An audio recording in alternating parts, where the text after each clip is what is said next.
All right, what's up, guys? So here's the deal. Sorry for I haven't been uploading. I've been extremely busy. I have had very little time, and until about mid-January, that's not gonna change. So I'm gonna sneak in a video while I can, where I can. So I made a couple points that I was thinking about bringing up here.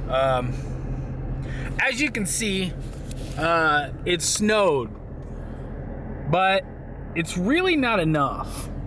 The pavement's still dry and everything's still dry. As far as like having some really substantial deep snow that's actually gonna stay and stick on the road, I'm not quite there yet. Maybe a couple more weeks. It'll be here soon enough, trust me. I've been getting the question a lot of what it's like going from 665 to 735 wheel horsepower. I'm gonna say that the power is noticeable. It's not. I'm not gonna lie and say it's not. It's just I've been running the car on E85 and it runs so much better. And I'm gonna say that because anybody that knows, like when you have a car that runs on E85, for those of you that have noticed, like when your car is cold and it like spits and sputters and it doesn't want to start and it doesn't hit off and it's really laggy and it takes a while to warm up. That's once your car is properly tuned on E85, you're gonna find out that it runs just like 91 pretty much. There's a tiny bit of that, but I mean, it's virtually eliminated once you have a proper tune on the car for E85. So that being said, if your car is doing that, you need to fine tune it. You need to get the thing in on a dyno, because I was having that problem forever in OJ and in this one. So and it got bad because there was a couple days where it dipped down to like 20 degrees, I think. When the temperature dips down to like below 40 for sure. Yeah, so as you can see, it's 22 right now. So, yeah, the car runs fine. It cracked off, fired up. It does not need any of the routine for like sitting, letting it warm up and everything. I mean, it's very capable just to start this car up, wait till oil gets, from the bottom of the oil pan to the top of the motor, get a little circulation of oil through it, and take off. It's not limited due to the fuel, because before I would pop the clutch, like release the clutch and let the, hit the bite point on the clutch, and actually the car would stall. It would fall on its face and stall. So I had to sit there and let it run for like 2, 3, 4 minutes before I could have the car, idle steady enough to where it was able to move under its own power. So I'm gonna tell you that right now. If your car runs weird when you're on E85 and it's cold or whatever, put it on a dyno. Find a good tuner, because that blew my mind. It was virtually eliminated. It runs just like any other fuel now. The sun's setting. I got stuff to do. Still have paperwork to push out. That being said, I did talk to a lawyer. The Drive Inside LLC is done, wrapped up. It's mine. So in the state of Iowa, we got some plans coming for that. I mean, as you would imagine, I've got my hands full right now. So, merch, website, blah, blah, blah, blah, all that stuff. So I wanted to hop on here, touch base.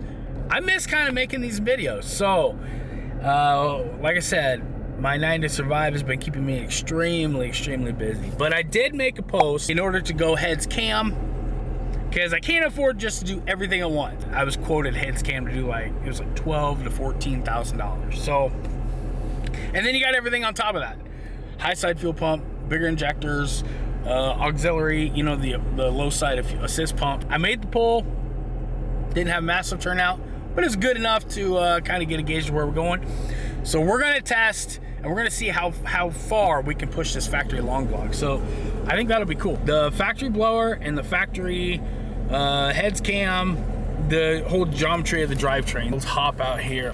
All right, so I don't know why that cracks me up every time.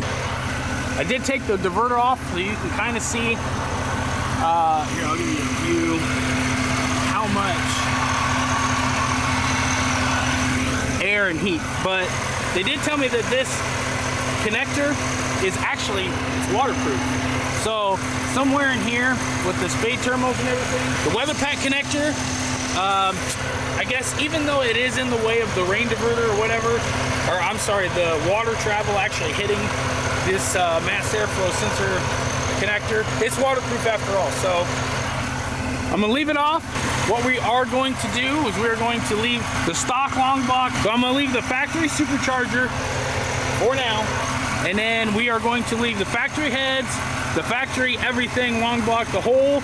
We're not gonna open up the engine. Also, I made a poll as far as like, if you were me, would you want to keep this daytime running light? I kind of want to do what at really high speeds, I'm going to be needing some downforce on the front of the car. So I'm going to be needing the canards to have a little bit of aero, one to push air to the brake ducts, to all these coolers, you know, yada yada and so on. But I need to get a little bit more air pushing down on the front of the car, and also redirecting the air out and around.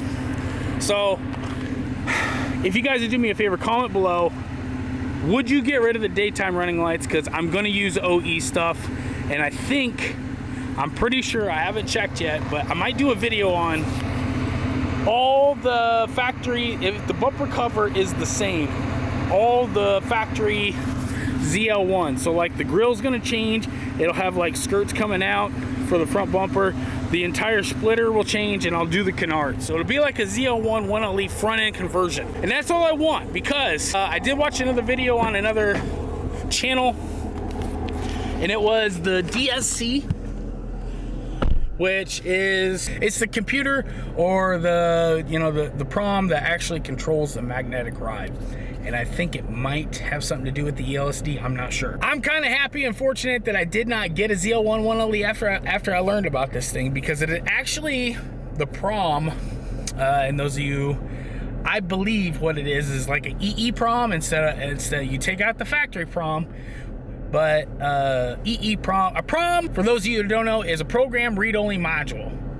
And an EEPROM is electronically erasable program read-only module. The only difference being that the EEPROM, you can actually go in and tune and, you know, retune or update or whatever, how they do update. I'm thinking about going that route. The only thing that is holding me back on that is I don't have a MacBook, and it looks like you're gonna have to have a laptop. I'm not a PC guy. So I would have to buy a MacBook and everything to tune it. So I'm talking, you know, another $1,500–1,600 bucks. I'm trying to justify it. And then the DSC, I think, is another $1,500 bucks on top of that. So it's gonna be about $3,500, $4,000 to do that. So we'll see. Let me check my notes here. Other than that, that's really about it. So the simple fact of, I can't really demonstrate the difference of 665 to 735 wheel horsepower. The horsepower difference, it's really tough right now, because these tires are just so hard. They don't really have that good of a bite. I can spin them at any speed, at any gear. So anyways, yes guys, that's pretty much gonna cover it for today. A lot of mods, a lot of stuff coming up, there's a different forks in the road.